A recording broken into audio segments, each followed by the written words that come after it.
निर्जला एकादशी व्रत कथा इस प्रकार है।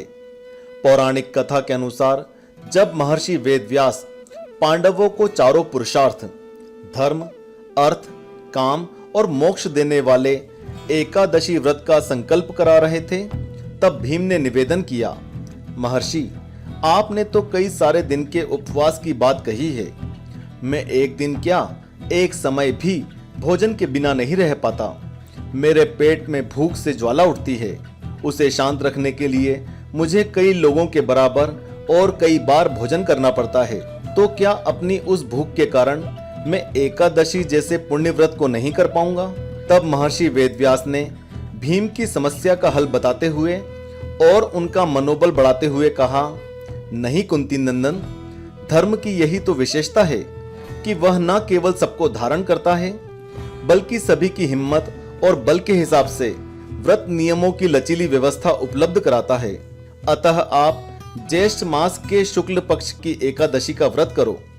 निसंदेह आप इस लोक में सुख और यश प्राप्त कर मोक्ष लाभ प्राप्त करोगे। तब भीम ने आगे की प्रक्रिया पूछी। महर्षि बोले, यदि एकादशी को सूर्योदय से लेकर द्वादशी के सूर्योदय तक जल ग्रहण न करें, द्वादशी को सूर्योदय से पहले उठकर स्नान आदि करके ब्राह्मण को दान आदि देना चाहिए। इसके पश्चात भूखे और सत्पात्र ब्राह्मण को भोजन कराकर फिर भोजन कर लेना चाहिए। इसका फल पूरे एक वर्ष की संपूर्ण एकादशियों के बराबर होता है। व्यास जी कहने लगे, हे भीमसेन, ये मुझको स्वयं भगवान ने बताया है। इस एकादशी का पुण्य समस्त तीर्थों और दानों से अधिक है। केवल एक दिन मनुष्य निर्जल रहने से सभी पापों से मुक्त हो जाता है। जो मनुष्य निर्जला एकादशी का व्रत करते हैं, उनकी मृत्यु के समय यमदूत आकर नहीं घेरते, वरन भगवान के पार्षद उन्हें पुष्पक विमान में बिठाकर स्वर्ग को ले जाते हैं। अतः संसार में सबसे श्रेष्ठ निर्जला एकादशी का व्रत है। इसलिए यत्न के साथ इस व्रत को करना चाहिए।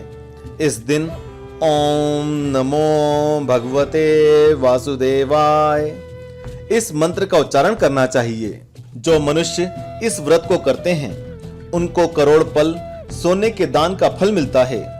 और जो इस दिन यज्ञादिक करते हैं, उनके फल का तो वर्णन ही नहीं किया जा सकता।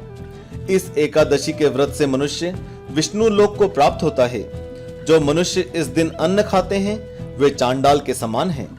वे अंत में नरक में जाते हैं। जिसने निर्जला एकादशी का व्रत किया है, वो चाहे ब्रह्म हत्यारा हो, मद्यपान करता हो, चोरी की हो या गुरु के साथ द्वेष किया हो, मगर इस व्रत के प्रभाव से स्वर्ग को जाता है।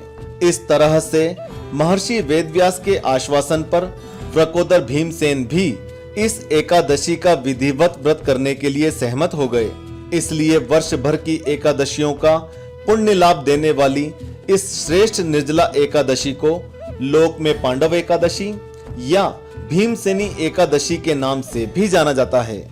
ओम नमो भगवते वासुदेवाय।